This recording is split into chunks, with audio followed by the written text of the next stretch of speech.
안녕하세요. 이쌤과 함께하는 뻔뻔한 역사 시간입니다. 자, 지난 시간에는 태조 왕건이 고려를 건국하고 후 삼국을 통일하는 과정과 그리고 두 번째로 우리나라의 통일 왕조를 세워서 태조 왕건의 업적에 대해서 알아봤는데요. 이번 시간에는 태조 왕건의 사후, 왕위 계승이 어떻게 되는지와 태조 왕건 사후에 고려를 열심히 이끌었던 왕들의 업적에 대해서 배워보도록 할게요. 선생님이 제목을 고려의 통치체제 정비라고 잡았는데, 자, 먼저 보면 왕권의 불안정이에요. 태조 왕건은 나름대로 우리가 지난 시간에 배웠던 대로 따도남 이미지와 나름의 카리스마, 즉 호족들을 우대해주면서 정략교류나 사성 정책도 하면서 또는 사심관 제도나 기인 제도들을 통해서 호족들에게 적절하게 당근과 채찍 그리고 건국자의 카리스마를 활용해서 나라를 통치했다면, 태조 왕건 사후에는 조금 그 카리스마가 있던 리더가 없어지니 왕권이 약화되고 귀족권이 신하권이 조금 강해지는 경향을 보입니다. 그래서 먼저 태조 왕건의 첫째 아들이자 2대 고려의 왕인 해종은 왕위에 올랐지만 외갓집이 한미한 집안, 지금으로 표현하면 좀 허접한 집안이었다라는 이야기예요. 더 쉽게 말해주면 태조 왕건은 정략 결혼으로 수많은 부인과 수많은 자식들을 낳았다 그랬죠. 그래서 다른 자식들은 뭐 외갓집이 SK, 삼성, 뭐 하이닉스 아니면 LG 이런데, 이 해종의 외갓집은 뭐 예를 들면 중소기업 뭐 요렇다 보니까 세력 형성이 실패하고 왕권이 약화되는 것을 막을 수가 없었어요. 그러면서 마음에 병이 드는데, 실제 해종은 약간 아토피, 지금 우리도 현대인들 굉장히 아토피 좀 심각한 그 병이 중에 하나죠. 그죠? 아토피가 있었는데 결국 아토피 때문에 몸도 약해지자 마음도 약해지면서 결국 병으로 죽게 됩니다. 그러면 그 뒤를 누가 잇느냐? 해종의 이복 동생이자, 즉 외갓집이 빵빵한 집안 충주 유씨 가문의 후광을 얻고, 이 정종이, 왕의 이름이 왕요인데 왕요가 3대 왕으로 고려의 왕위에 앉습니다. 그런데 외갓집의 지원도 있었지만 왕건의 사촌 동생이었던 왕신명이라는, 이 사람은 서경의 일대를 주름잡고 있었던 호족인데 숙부인 왕신명과 크로스를 맺어서 왕위에 올라요. 하지만 왕이 되기 전에는 이 서포트 지지자들에게 온갖 걸 다 해준다고 하겠죠. 근데 왕이 돼서 보니 이 왕신념이란 호족, 삼촌이죠. 너무 센 거야. 그래서 이걸 어쩌지 하고 있자 또 한 번의 딜을 일으킵니다. 어떤 딜이냐? 서경촌도, 아까 왕신념의 근거지가 서경, 평양이라 그랬죠. 이 왕신념, 작은아버지, 삼촌의 지역인 서경으로 할 테니 나를 조금 도와줘라 라고 하면서 서경촌도 계획을 강행을 해요. 그런데 우리 뭔가 일을 할 때 안 좋은 일이 터지면 설상가상이라 그러죠. 그것처럼 서경으로 천도를 하려고 하는데 태풍과 장마와 그리고 다 만들어놨더니 또 다 건설하기 전에 막판에 대규모의 화재가 터져서 서경촌도가 완전히 나가리가 됩니다. 그러면서 왕권 강화 역시도 실패하고 정종 역시도 너무 이 스트레스가 너무 컸나 봐. 그러면서 결국 자신의 아들한테 왕위를 물려주는 게 아니라 자신의 동생, 친동생에게 왕위를 물려주는데, 그 사람이 바로 우리가 오늘 배우는 광종입니다. 바로 고려판 태종이라고 볼 수가 있는데, 이 광종의 이름은 왕소예요. 태조 왕건의 네 번째 아들인데, 자, 광종의 즉위로 왕권 확립이 되면서 개혁 정치를 시행하게 되는데요. 자, 이 광종은 크게 봤을 때 세 갈래로 나눌 수가 있습니다. 자, 흔히 말하는 초창기, 그리고 중반기, 그리고 후반기, 이렇게 나눌 수가 있는데, 초창기는 왕이 된 지 처음부터 7년 사이의 일인데, 그때는 그냥 외교기였어요. 외교기. 그냥 단순히 외교만 맺는 그런 상황이었다면, 대외 관계 수립, 즉 중국이나 뭐 일본 이런 애들과 외교를 맺는 거였고, 이제 중반기가 되면서, 즉 7년부터 11년까지는 왕권 강화기예요. 왕권을 강화시키는 시기였는데 이때가 최고 절정이에요. 왜? 자신을 따르는 지지 세력과 그만큼 신하들에게 약점을 캐치해가지고 압박을 주는. 그리고 후반기가 왕이 된 지 11년자부터 이제 죽을 때까지 26년, 왕이 광종이 죽을 때까지인데, 이때가 바로 쉽게 말하면 숙청기예요. 그냥 너도 나도 다 죽이는 거야. 기분에 안 맞아. 내 기분에 거슬렸어. 그냥 제가 마음에 안 들어. 이러면 그냥 죽이는. 그래서 요런 빌드업을 하면서 광종은 고려 왕권을 최상위로 올려놓는데, 우리 지난 시간에 태조 왕건은 통일을 했지만 영토적 통일이라 그랬죠. 그런데 이 광종은 고려의 정신적 통일을 이뤄냅니다. 이 정신적 통일이란 뭐냐? 황제 중심, 왕 중심으로, 즉 광종 중심으로 일치단결하여 일사불란하게 나아가자. 요런 시스템을 만들어 놓은 왕이 4대 왕 광종이고 고려판 태종이다. 왜? 이 광종은 왕이 될 때 자신의 조카들 그리고 자신의 다른 배다른 형제들을 다 죽였어요. 왜? 내가 왕이 되는데 조금이라도 거슬리거나 왕위에 위협이 되는 애들은 다 죽인다. 이런 명목으로 다 죽이면서 왕이 올라온, 실제 자신의 친형이었던 정종의 아들, 즉 조카죠. 그리고 해종의 딸과도 결혼을 했는데 다 죽입니다. 물론 딸을 죽인 건 아니고 해종의 아들이 또 있었겠죠, 조카가. 근데 해종의 아들, 정종의 아들, 그리고 다른 이복 형제들 다 죽이면서 왕권을 강화했어요. 그러면서 실시했던 게 뭐냐? 이제 시험 문제, 4대 시험에 자주 나오는 노비안검법입니다. 별표를 쳐놔야 되는데 쉽게 말하면 광종 파트는 다 별표를 쳐놔야 돼요. 자, 노비안검법이란 뜻은 노비들 있죠. 노예, 슬레이브. 이 노비들을 조사해서 평민으로 만든다는 이야기예요. 왜? 여기 나와 있죠. 불법적인 노비를 양인으로 해방시켜서 호족의 세력을 약화시키고 국가 재정을 강화할 목적이에요. 왜냐? 노비는 사람이 아니에요. 그래서 군대나 세금을 안 내니까 다 귀족들에게 묶여져 있으면, 귀족들이 우리 신라 시대 할 때, 삼국 시대 할 때도 배웠죠. 노급으로 해당되는 거와 마찬가지인데, 내가 살고 있는 지역의 그 백성들에게 내가 칼을 주면 내 군사가 되고 호민을 주면 노예가 되는 거예요. 이런 식으로 호족의 세력을 약화시키고 노비가 아니었는데 불법적으로 노비가 된 사람을 다시 일반 평민으로 만들어서 세금과 군대를 보내려고 하는 이런 훌륭한 정책이 바로 노비안건법이다. 그리고 두 번째, 여러분 항상 이제 중간고사 시즌이 다가오죠. 그것처럼 시험 보는 제도 있잖아요. 이전에는 우리 삼국시대도 그렇고 신라에서도 그냥 혈통만 좋으면 다 띨빵하던 멍청하던 똑똑하던 다 썼잖아. 근데 이제는 혈통으로 보지 않겠다라는 이야기예요. 혈통으로 보지 않고 시험을 봐서 뽑겠다라고 해서 과거제, 이 과거제를 중국의 후주, 당시 송나라의 전신이었던 나라인데 중국 출신이었던 쌍기라는 사람의 건의로 광종이 이 과거제를 도입하게 됩니다. 그러면서 능력에 따른 인재를 등용하게 되는데 한마디로 친위 세력, 나를 따르는 지지자를 양성하는 거예요. 즉 나의 말을 충실히 잘 수행하고 호족애들 견제할 수 있는 애들을 내 주변에 라인업으로 깔아서 호족들 신권을 견제하겠다라는 목적이 있었다. 자, 그리고 여러분 학교 올 때 항상 우리 입는 옷 뭐죠? 맞습니다. 교복 입죠. 그것처럼 공무원 복장이라 그래서 공복을 제정해요. 그런데 선생님 때는 1학년은 옛날에 명찰이 있었는데 요즘은 다 명찰 같은 색이잖아. 근데 예전에 선생님 때만 하더라도 1학년은 흰색, 2학년은 노란색, 3학년은 파란색이야. 그러면은 선생님들이 모든 학생을 다 아는 게 아니니까 명찰을 보고서라도 라인, 등계, 서열을 알 수 있겠죠. 신하들도 자신의 등급이 어딘지 맞춰야, 소위 말하는 위계 질서를 잡아야 어디든 어느 조직이든 건전하게 잘 돌아가잖아요.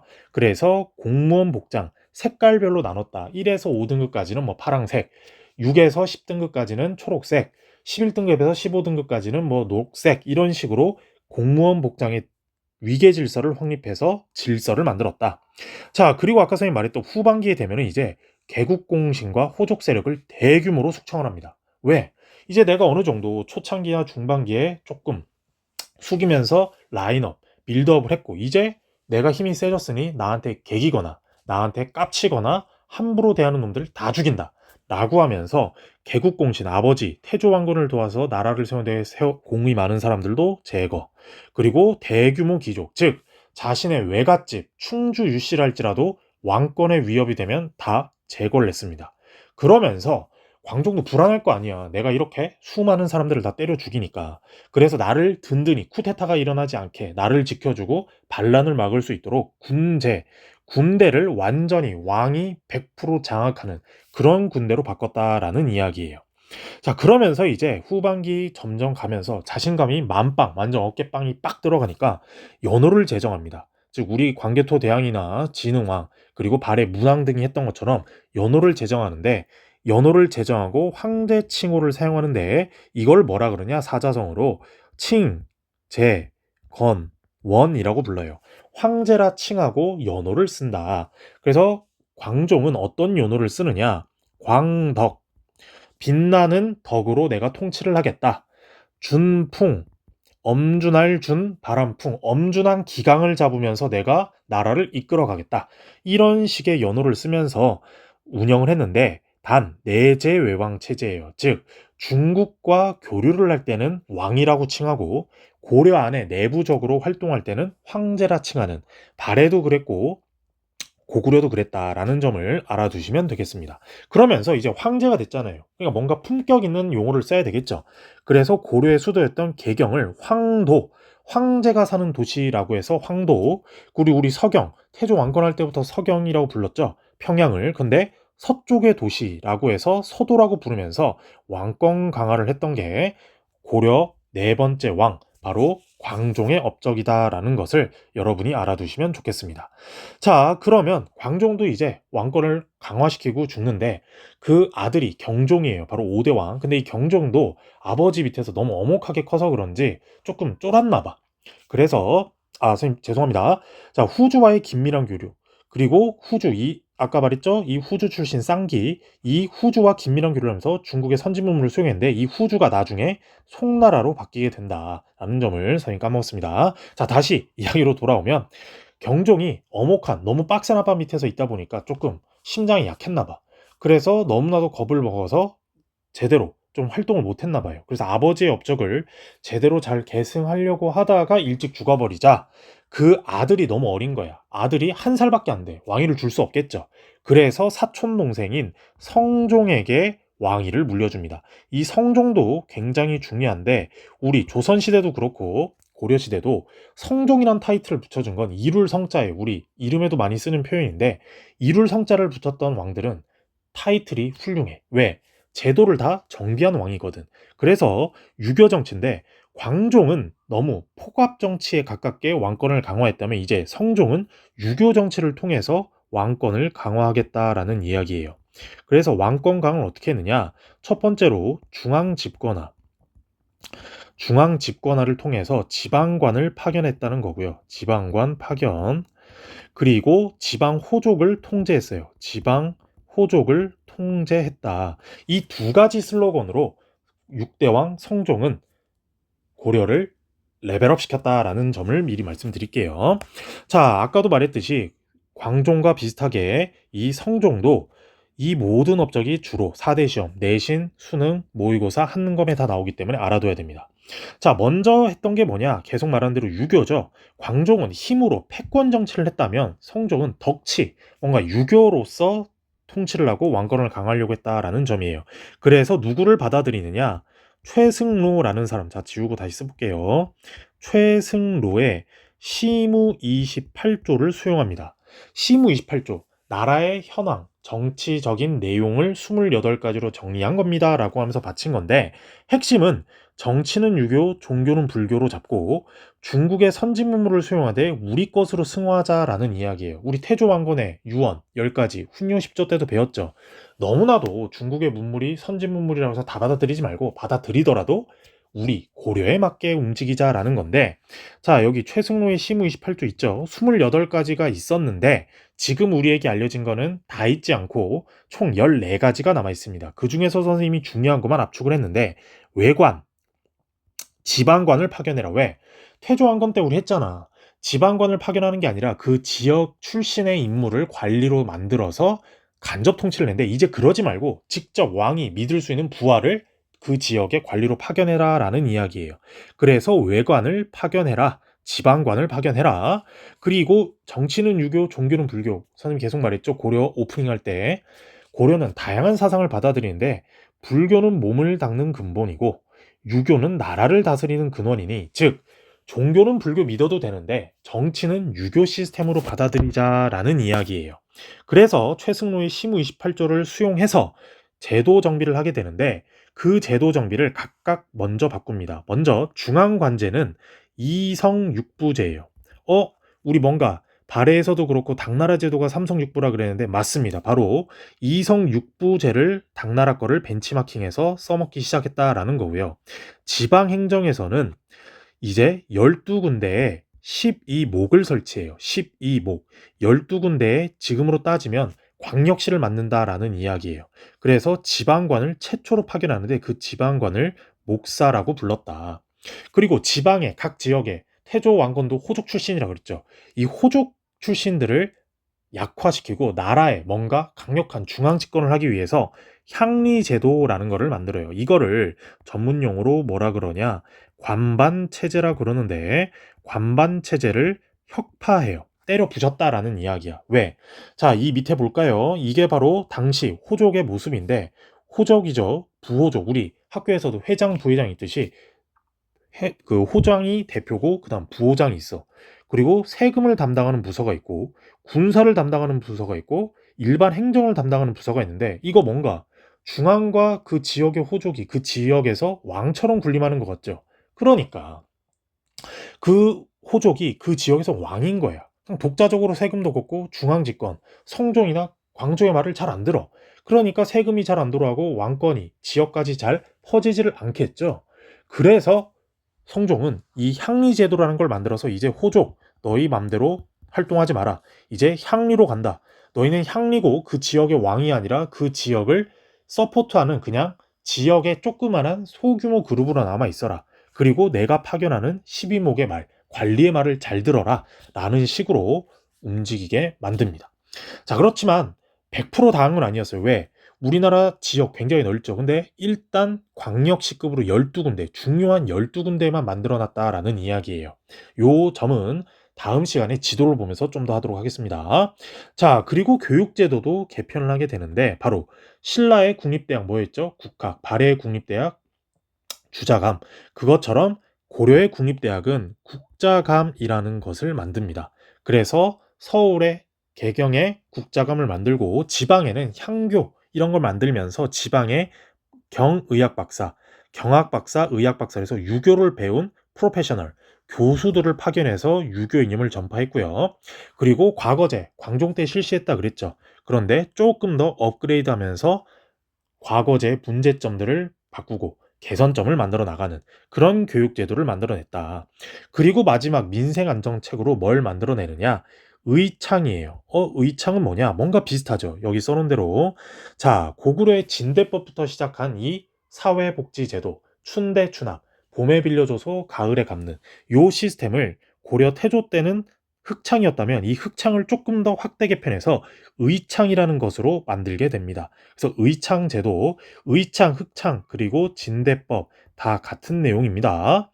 자, 그리고 제시 세금 면제인데 우리 올해는 불이 뭐 조금 덜 나서 다행히 작년에 3월도 그렇고 9월도 그렇고 6월도 그렇고 산불 엄청 났죠. 그래서 완전 막 다 태웠잖아. 그래서 집 잃고 땅 잃고 그런 이해 재민들 재해를 국가 자연 재해를 당했던 사람들에게 집도 주고 뭔가 세금도 면제해주는 이런 사회복지 제도라고 민생안정책이라고 했지만 사회복지책이라고도 할 수 있습니다. 이런 식으로 성종은 의창 그리고 제시 세금 면제와도 같은 유교적인 시스템을 구축하면서 왕권을 강화했다라는 점을 알아볼 수 있었습니다. 자, 그래서 위에 보면 노트에서 이미 간략하게 요약을 해놨는데 오늘 우리가 배운 중요한 왕 광종 성종이죠. 그래서 광종은 왕권을 강화하기 위해서 호족을 억압하고 과거제를 실시했으며 노비양권법 억지로 불법으로 노비된 사람을 다시 양인으로 만들어서 호족 세력을 억압했으며 백관공복, 공무원 복장, 레벨업, 등계 서열을 정해서 왕권을 강화했고 그리고 후주 아까 말했죠 송이라고 이 송과 교류를 하면서 선진 문물을 받아들였다. 자, 그에 반면 성종은 유교 정치를 통해서 왕권을 강화했고 최승로의 시무 28조를 수용해서 정치는 유교, 종교는 불교 그리고 지방관을 파견하면서 왕권을 강화했다. 그리고 당나라 당시 중국 송나라와 당나라의 모델을 받아들인 삼성육부제를 실시했고 국자감을 설치했다. 그런데 선생님 아까 이성육부제는 맞아요. 삼성육부제를 받아왔지만 최승로의 시무 28조와 태조왕건의 훈유 10조에 맞게 중국의 것을 받아들였지만 고려의 것에 맞게 이성육부제로 바뀌었다는 거고 12목에 최초로 12군데 광역시급의 지방관을 파견하면서 왕권을 강화했다. 까지 우리는 배워봤습니다. 이번 시간에는 이렇게 태조 왕건 사후 왕권에 약해졌지만 다시 왕권을 강화시킨 광종과 성종의 업적에 대해서 배워봤고요. 다음 시간에는 이제 고려의 통치체제, 중앙관제, 지방관제, 그리고 교육제도, 과거제도 이런 것들을 배워보도록 하겠습니다. 자, 좋아요, 구독, 그리고 알림 설정 해주시면 좋겠고요. 다음 시간에 이쌤과 함께하는 뻔뻔한 역사 시간으로 돌아오도록 할게요.